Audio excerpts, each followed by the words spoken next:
Okay, good morning, all. Thank you for joining us. This is a program that we have titled Barriers, Burnout, and Resilience, where we will be featuring the perspectives and insights of three individuals whose identity as URIM individuals and or LGBTQ plus identifying individuals has helped them develop resilience and helped them to mitigate the forces of burnout in their own lives. So thank you all very much for joining us and for agreeing to share your perspectives. We're very excited to learn from you. So why don't we all get started by introducing the three of you, and in whatever order, please just go ahead and share your name, your training, your pronouns, and anything you'd like to share.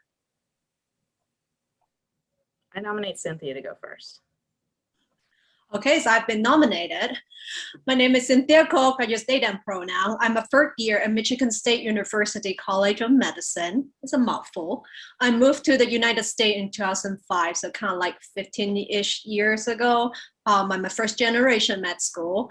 I'm also identified as non-binary and pansexual.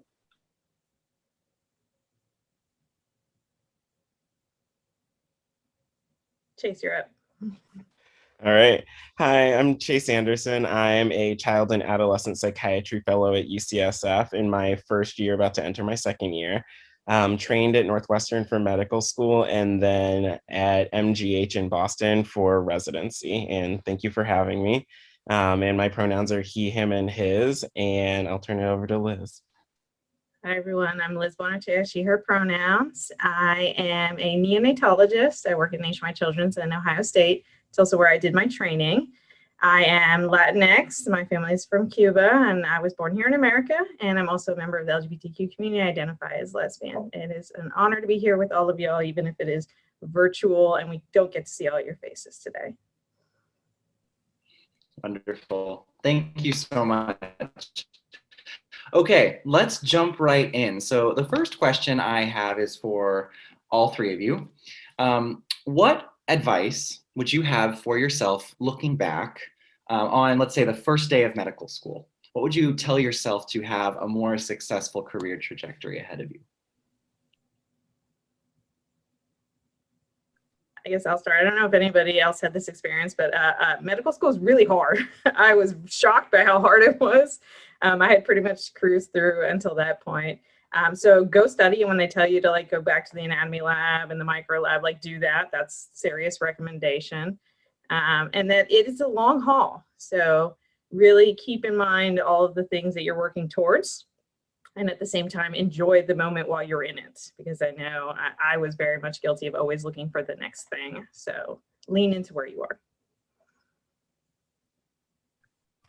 Yeah, I love that advice. And I think I would add, I would say to myself, be yourself and know when to let go. I think in terms of burnout and resiliency and things like that, I did class president for medical school. So at the beginning, very much trying to tackle all the things around racism and discrimination that were happening. And I eventually learned to let go, but that's something I would tell myself earlier if I was giving myself advice, because I think I got caught up so much in let's change everything, let's make everything better. That wasn't my job in a lot of ways. My job was to learn and also to keep myself safe. So I don't regret any of those things, but if I could go back, I would say, hold true to yourself, and then it's going to be okay. And you are also just who you need to be.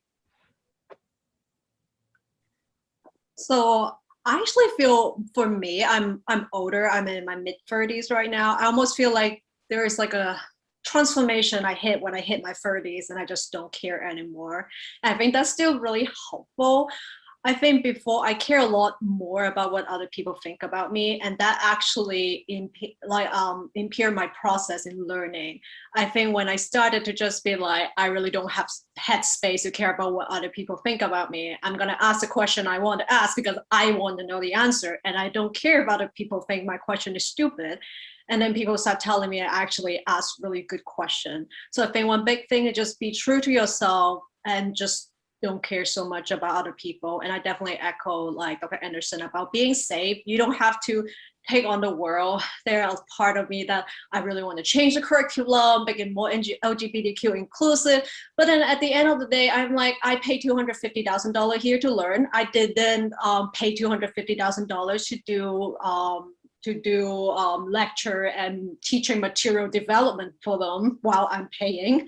So it's okay to realize some of these are not your job, even though you really want to make a difference. Agreed. Thank you. Okay, for the next question, this is for you, Liz.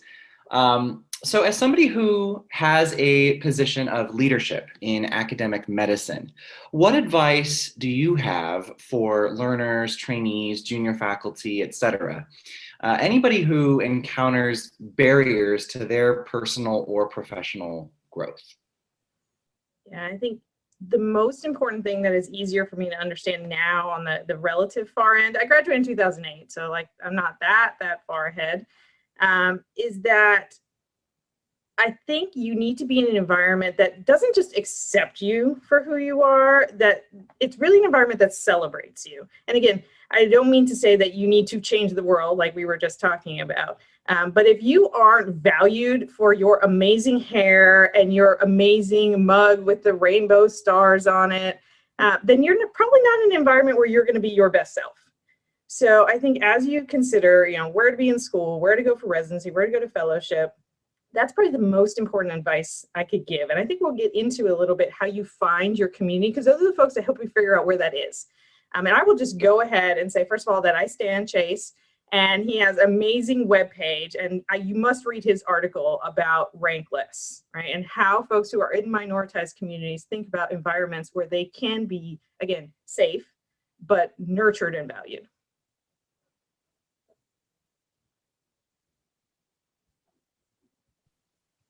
Thank you very much. Okay, next question for all three of you, and this is actually a really good segue to your comments, Liz. How can URIM students and practitioners get better buy-in from non-URIM folks to help support specifically focused initiatives that uplift URIM communities?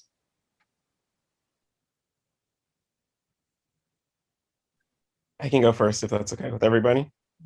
I think for me, the thing that I started doing was bringing facts to the game. At the beginning, I was trying to use emotions. I was like, we should just treat people better just because like they're going through a lot. That doesn't always land with everybody. It did with some people, but not with everybody. So I changed the game that I was playing a little bit, and I started bringing in facts about minority stress. I would actually add it to the problem list. I would say, if somebody's experiencing minority stress, like this patient said that they were because of this, that, or the other identity that they identified with, that leads to like this sequela or this like mental health outcome in America.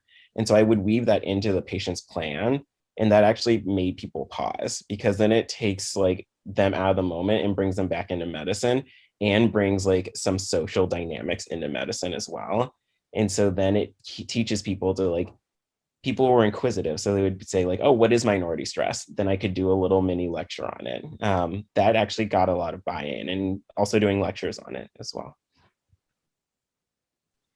I would like to follow up with that. I also really agree in like hitting them where they really care about. So I try to push more LGBTQ content at school, and sometimes I do get pushback. But what we started to do is like getting survey from first year and be like, hey, look at this LGBTQ content. Do you want more of it?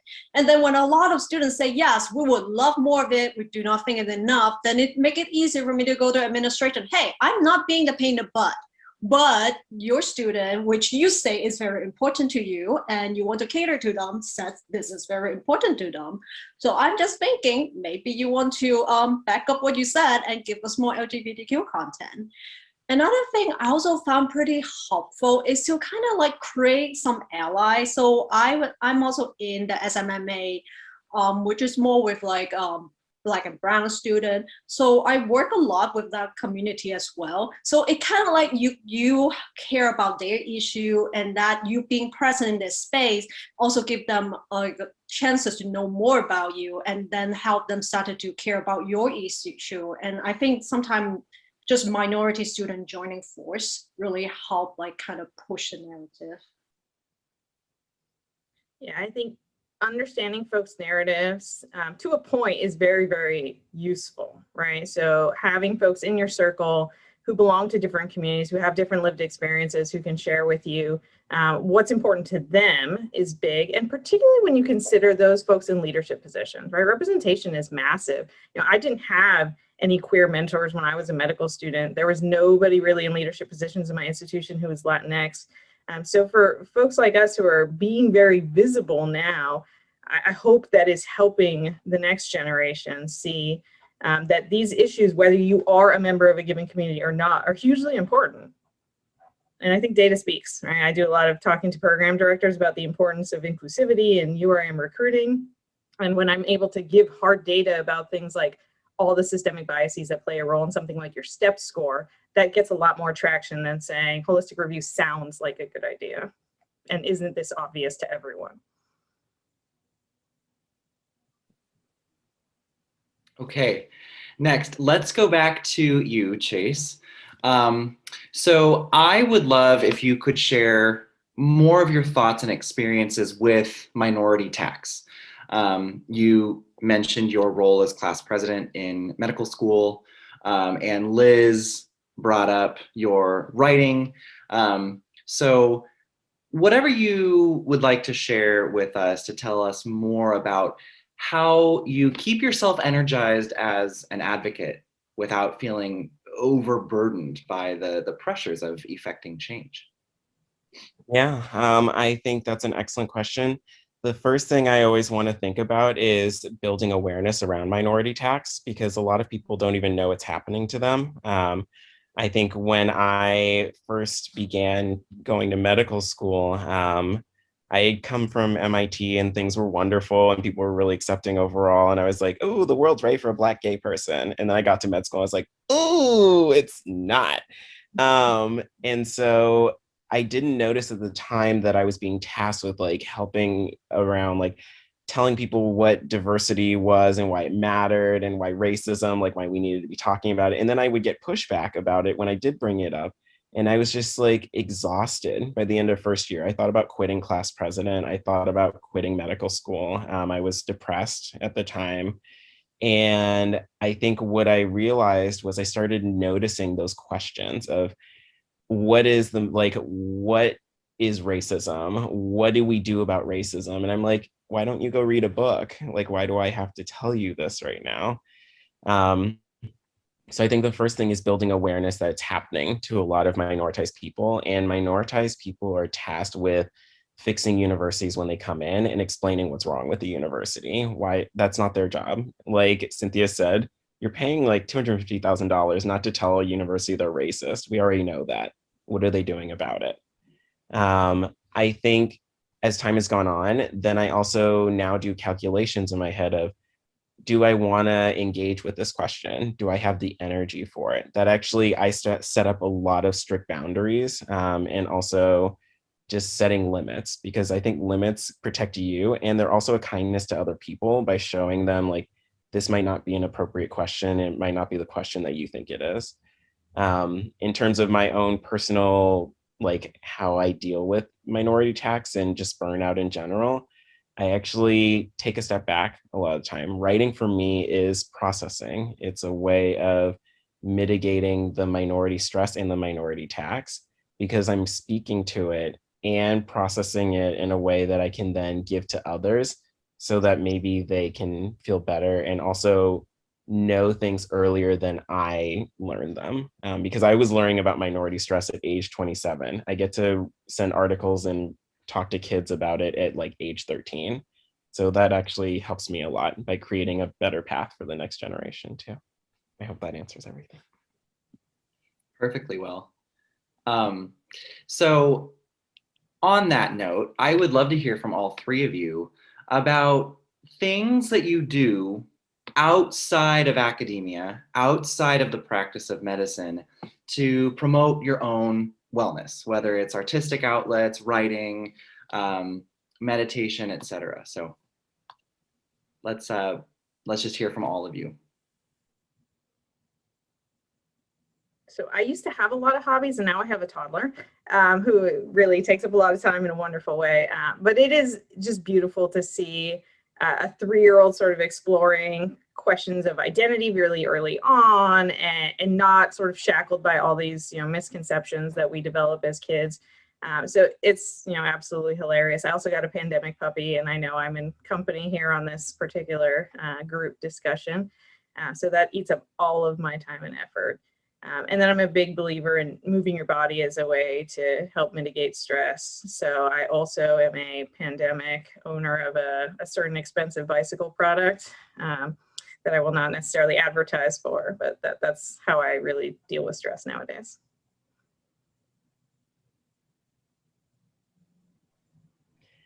I think for me, writing is my hugest outlet. It gives me a way to process everything that I'm thinking about, and then I have to repackage it in a way that others can understand what I'm thinking. So it helps me like go through the motions of like what happened, what did I take out of it, what could have been better, and how do I want to present this to other people so that maybe they can learn from this experience too. So that helps me by helping others. I also go for 4-hour walks. I used to go around the Charles River when I was back in Boston, and then along Lake Michigan when I was in med school. And now I just like walk around San Francisco. There's a lot of hills, so I'm like tired by the first hill, but it's really fun. And then I listen to music as I go along. People say I'm extroverted, but I'm pretty introverted. So I put my headphones in and I listen to K-pop for like 4 hours and things like that. And then socially distanced dinners with friends. Like, I think we talked a little bit about community. That has been the biggest thing to help with all of this, is having a community outside of medicine. So I stay in touch with my friends from college, and like we have group chats and things like that, and had a socially distance like Zoom baby shower recently. That's what brings me joy as well. So back before pandemic, I definitely exercise. I do aerial arts, so it's kind of like a Cirque du Soleil, silk from the ceiling. Not good enough to quit my day job at all, but it was fun, and like currently I like being tangled, hanging upside down. So there's that. I knit a lot. So it's like I knit in lecture, I knit when I watch online video, I sometimes just binge Netflix for 8 hours with knitting. I recently knit a lot of like LGBTQ flag beanie, which I randomly just give to people who are like online and they're having a hard time. So that just brings me a lot of happiness. I also like, I have some online spaces that are very queer friendly, and actually it's more queer group. And I just sometimes feel like I hang out with a lot of people who are straight, and I just need some time to just be with like my people and be ridiculous with each other. And so that really helps me. And I give myself permission to just do dumb things that doesn't really is a productive use of my time. I definitely, sometime when I'm really stressed, I do find that I just scroll through Facebook. I feel like before people probably stare into a fire, and then instead of staring into a fire, now I just keep scrolling. But it helped me de-stress, and I just allow myself that, even though I don't feel like that is the most practical use of my time.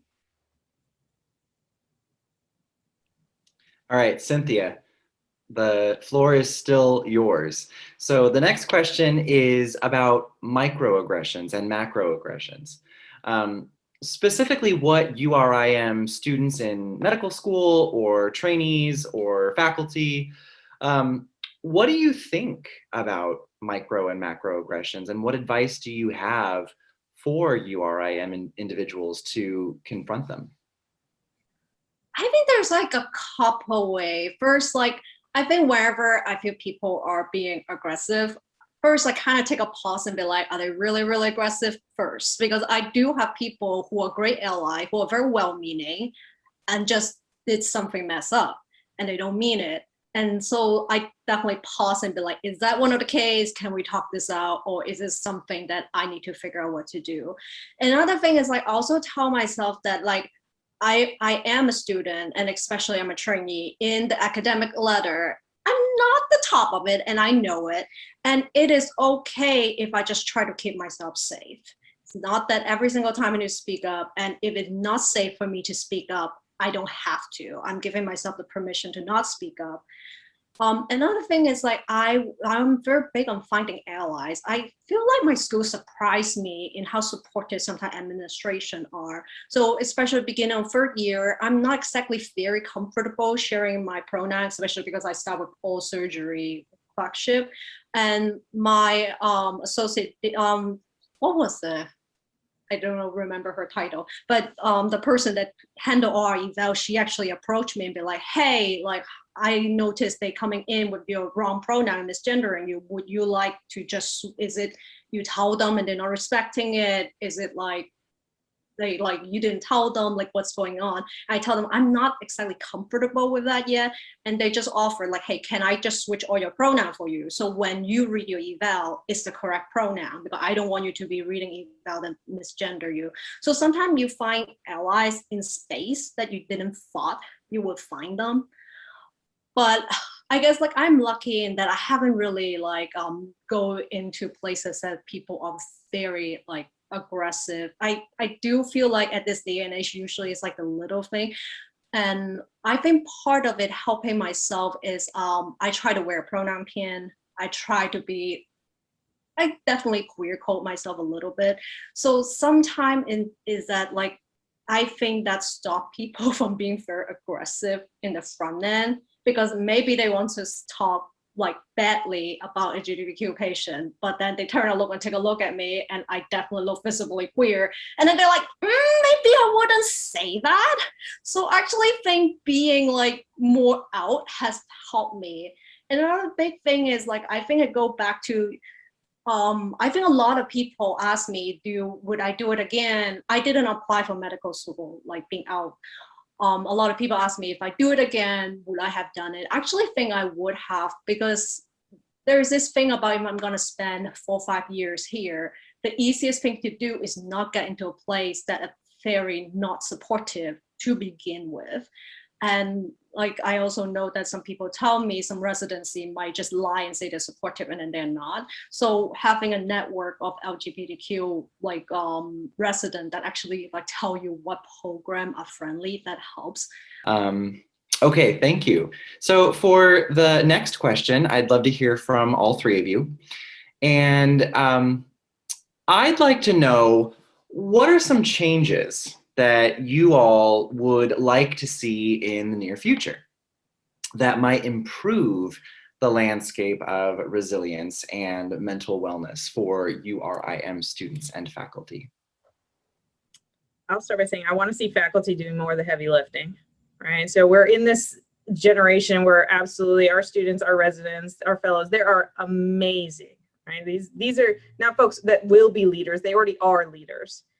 But we've got to pick up our part here as faculty members. Again, we have the power dynamic, we have the protected time, we have the stability in a given environment to be doing a lot more of this work. So that responsibility falls on us. And that's what I would love to see.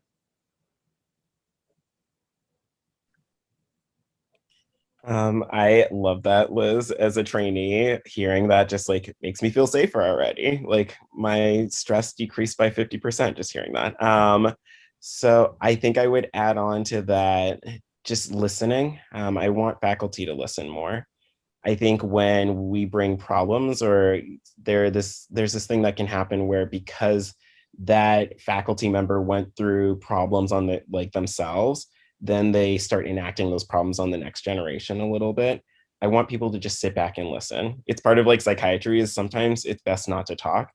You are there to listen. It is not for you to repackage somebody's story. It is not for you to tell them how to feel about something. It is for you to listen. The fact that somebody's sharing something with you is so important. And it takes a lot of courage in medicine to share openly about being URIM or LGBTQ. It's scary in a lot of ways. And so having somebody who just sits there and is like, thank you for sharing that with me, can really be a game changer for people. That's what I would add on to what I want to see in medicine. The other thing that I would really like to see in medicine, this goes along with Liz's comment, but actually enacting policies that protect minoritized people. a lot of universities, like Cynthia said, will say like, oh, we support diversity. And then you get there and you're like, how? And so how are your policies actually enacted? Can you give specific examples of when a policy protected a minoritized person or protected them from blowback or uplifted minoritized people? If you can't, then your policies aren't working and they need to change. I think Chase's point is fabulous. I know so many faculty who are so guilty of, well, I had to go through this, so should you. Okay, clearly medical system and education has changed because things were not working well. Okay, yeah, so we didn't have duty hours. Fine, duty hours are actually quite useful. So please don't assume that you can teach in the model that you were taught and that's actually productive, particularly when you're complaining about the way you're taught and then just absolutely reinventing those patterns. I think for me, I kind of feel a little mixed feeling about this because I know people are also like the faculties and residents are also very, very busy and they also need to protect themselves. But I found that mentoring really helped. It really, really helpful because part of the difficulty beating your IM is like, you look around and there's nobody like you. And you start having questions like, am I actually supposed to be here? Can I make it out intact and alive?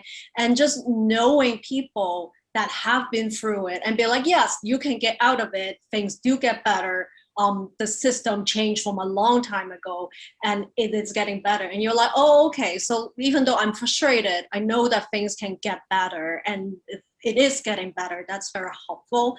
And sometimes for me, like it helped when the faculty are more visible. So I saw a resident like wearing like a Black Lives Matter badge. And at the very least, I'm like, oh, at least I can wear that and not be targeted or get yelled at. Or like if they wear like if they're queer and they're very visible about it, and then I at least know, hey, this is at least a safe space. So I think those kind of signaling really help for the trainee because then I can gauge like how open can I be about who I am in this space.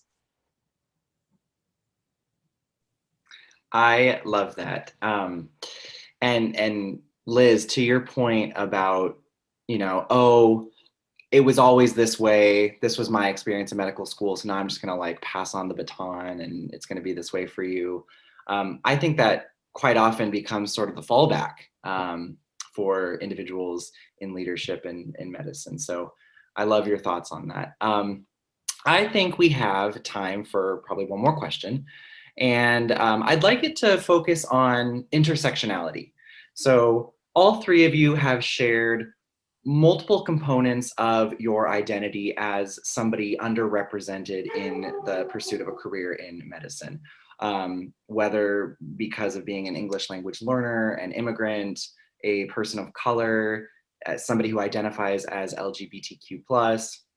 So if you can just share with our attendees any advice that you have for people who have multiple underrepresented identities in medical school and in life.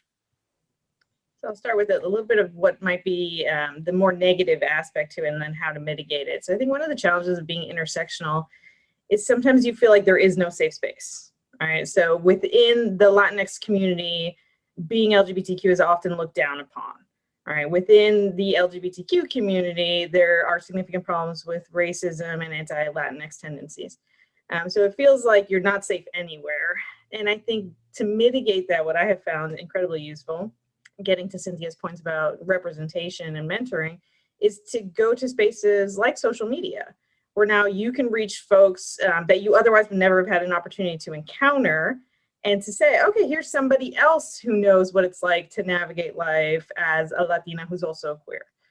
So I think that that's been incredibly useful for me. I've had sort of a love-hate social media experience for years. And now it's like, especially with the pandemic and that feeling of social isolation, that's where I've been finding a lot of community. Yeah, I would really want to echo Liz's point. Social media has been a game changer for a lot of like queer people, LGBT people, URMs. I think because sharing my own personal story, I was under a pseudonym when I first started on Twitter, but I needed a place to speak up about what was happening in medicine. I was just like very scared because of my university, the blowback I had already experienced in person, what would happen if I did speak up in a public way. And now at UCSF, my program director was like, thank you for being so brave and speaking up. So it goes back to Liz's other point of go where you're celebrated as well, and where you're supported. And I think social media has been huge. Like we do gay med Twitter hangouts, and like we share GIFs on Saturdays and stuff. And it's just like this rolling list of GIFs. And no matter what, like you might be the only out person at your university, but at least you know there are other people and you know you're not alone. We also built a mentoring program through like med Twitter, for LGBTQ plus people. And we're doing a Wakanda Forever group chat for like all the Black people as well. So I think there's that. And then the other thing is find your community outside of medicine. I think that's a big thing that we don't emphasize enough is we always say like medicine is like life and things like that. It's not, it's part of your life.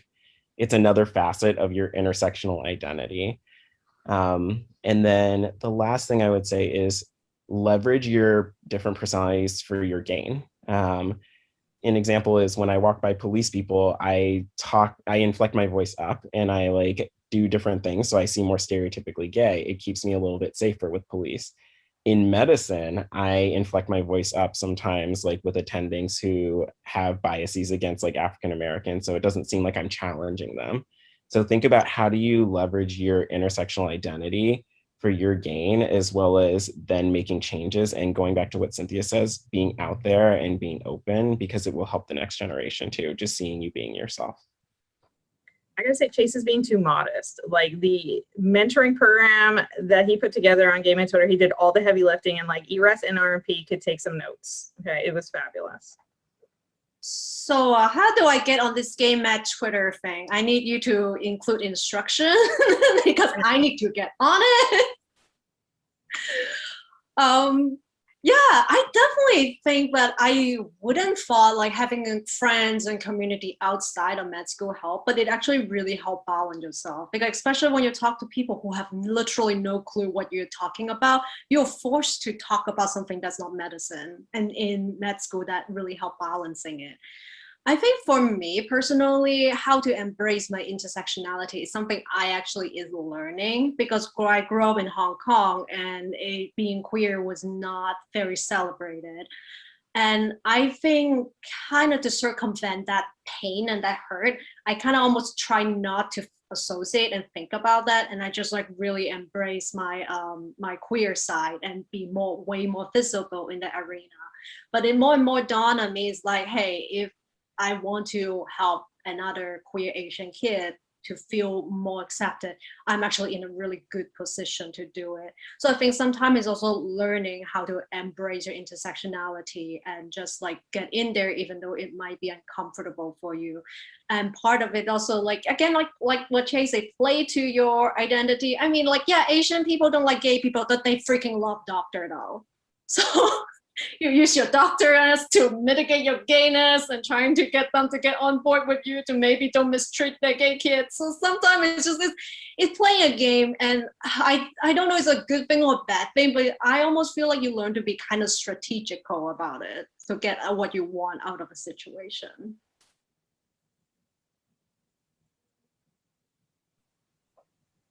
Okay, well, in that case, unless any of the three of you has any final thoughts you'd like to share, I think that about wraps up our program.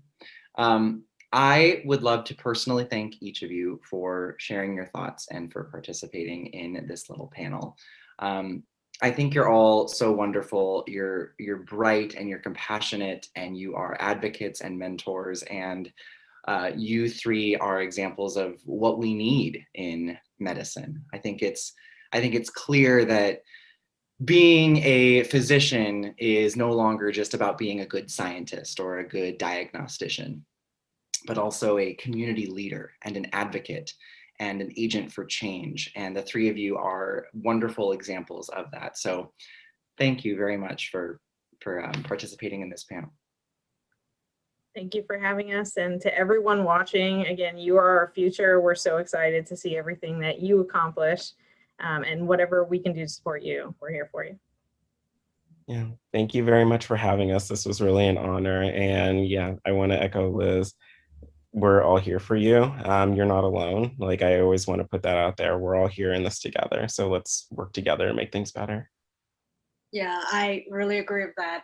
One of the really big thing I learned, especially through AMA and knowing other queer people, it just is not, you sometimes feel like you might be alone when you're just in the system, but when you look out, there's always somebody else backing you.